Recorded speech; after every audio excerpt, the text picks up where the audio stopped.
ইসলামে গান গাওয়া হারাম, কিন্তু দেখুন তারা মহরম নিয়ে কি করছে।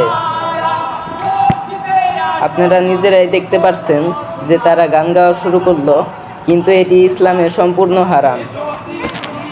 তো দর্শক, আপনাদেরকে আমি শুরু থেকে দেখছি, ওই দেখুন তারা হাই হোসেন হাই হোসেন বলে চলে আসছে।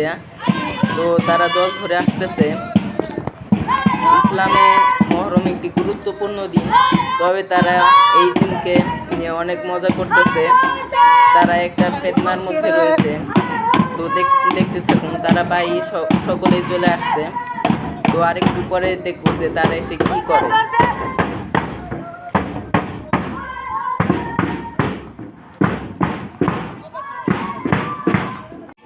আমরা দেখতে পাচ্ছি তারা বাড়িতে চলে আসছে, তারা এখন তাদের কাজ করবে। তো আমরা একজনের সাথে কথা বলবো, দেখি সে কি বলে, সে এই দলে আসছে কেন। কথা জিজ্ঞেস করি, তুমি যে এই দলের সাথে আসছো, তুমি কি নিজে ইচ্ছে আসছো নাকি বাড়ি থেকে পাঠাইছে? কি ভাল লাগে এই দলের সাথে আসতে? সত্যি? কোনো মানত টানত কি করছো? ও, খুশি তো? ভাল লাগে? আচ্ছা, ঠিক আছে। তো আমি তাদের দলের একটি বালকের সাথে কথা বললাম। সে বলল সে নিজে থেকে আসছে, সে অনেক খুশি হয়েছে। তবে আমি মনে করি এটি তাদের জীবনে হতে পারে একটি দুর্ভাগ্য, কারণ এইভাবে মহরম করার কারণে তারা হয়তো গুনাহ কামাই করছে। এই সমস্ত ফিতনার কারণে তাহারা জাহান্নামেও চলে যেতে পারে, কারণ এই মহরম মাসে হযরত হাসান হোসেন শহীদ হয়েছেন। কিন্তু এর মানে তাই নয় যে তাকে নিয়ে শোক পালন করার জন্য নাচ গান করতে হবে।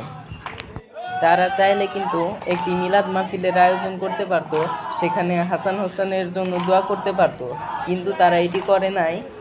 তারা আমি মনে করি তারা ভুল পথের দিকে এগোচ্ছে। তো আমি আরও মনে করি যে তারা শুধু লোক দেখানোর জন্য এসব করছে। অনেকে তাদেরকে খুশি হয়ে টাকা দিচ্ছে, টাকা নেওয়াটাই তাদের মূল উদ্দেশ্য। এইসব ভণ্ডামির থেকে ভিক্ষা করা অনেক ভালো।